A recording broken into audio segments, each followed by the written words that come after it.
J'ai bien l'impression qu'il sera question de notre prochain invité dans la réunion de M. Trudeau avec ses ministres, réunion stratégique au cours des prochains jours. Notre prochain invité est le chef de l'opposition officielle à Ottawa, le chef du Parti conservateur du Canada, Pierre Poilievre. Bonjour, M. Poilievre. Bonjour, merci de l'invitation. Je parlais avant la pause de ce règlement sur les combustibles propres. Je sais que votre parti a posé des questions là-dessus. Comment vous en voyez l'impact? Qu'est-ce que vous voyez de ce nouveau règlement? Bien, c'est une nouvelle taxe sur la classe ouvrière.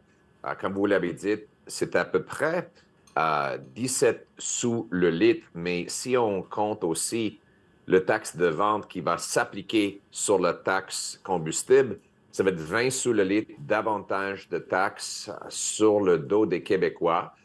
Ça va coûter plus cher pour les gens qui utilisent leur auto, mais aussi, ce qui est intéressant, M. Dumont, c'est que des autres taxes sur l'essence ne s'appliquent pas aux agriculteurs et aux pêcheurs.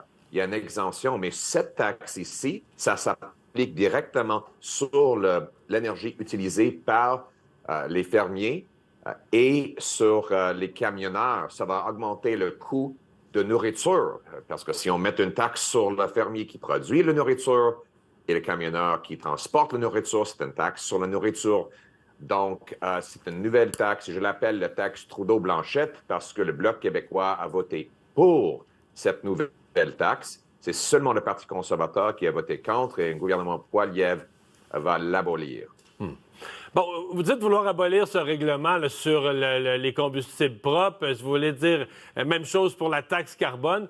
Les gens ont quand même vu cet été, là, où se sont inquiétés des impacts des changements climatiques. Est-ce que vous allez présenter une alternative, une politique là-dessus?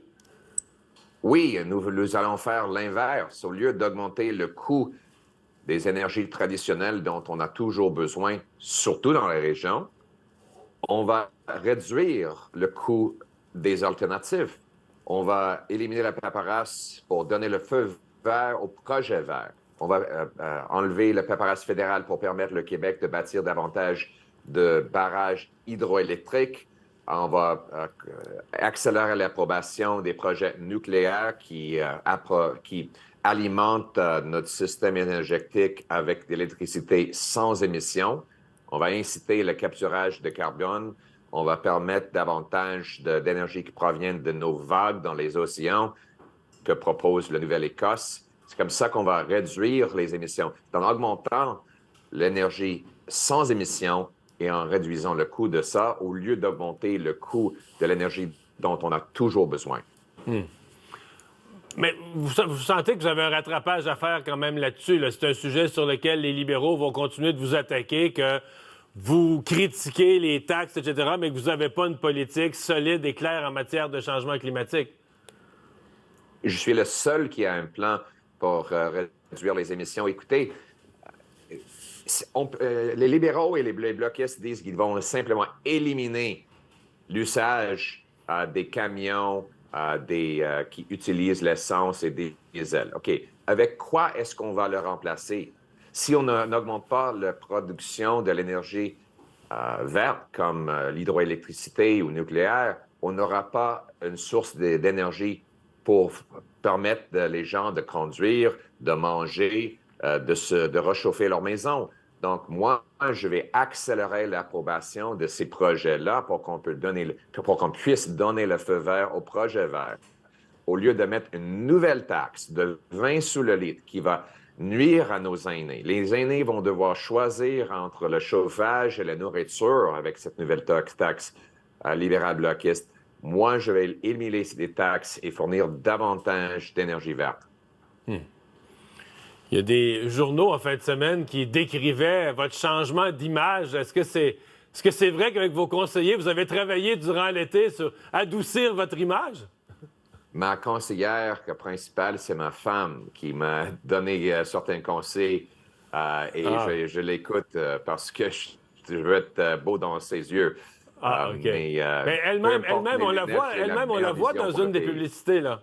Votre conjointe, est-ce qu'on va la voir plus au Québec? Est-ce qu'elle va être un de vos atouts au Québec? Elle sera là pour notre congrès.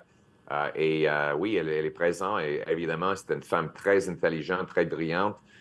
Et les gens l'adorent avec raison. Donc, oui, elle est présente et c'est quelqu'un qui joue le rôle le plus important dans ma vie. Qu'est-ce que vous pensez des sondages de l'été? Est-ce que vous êtes enthousiasmé? Est-ce que vous dites, ça y est, on est en train de gagner? Tout est brisé après 8 ans de Justin Trudeau. Le coût de logement a doublé. Il impose une nouvelle taxe. L'inflation est le pire depuis 40 ans. Maintenant, il y a un taux d'intérêt qui augmente sur le dos des gens qui ont une hypothèque.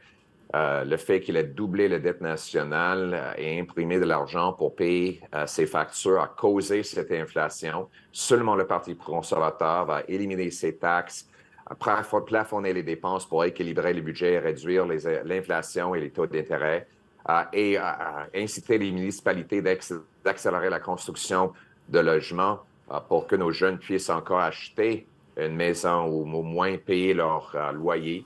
Donc, je pense que les gens voient le gros bon sens dans ce que nous faisons, les conservateurs, et c'est pour ça que nous faisons du progrès.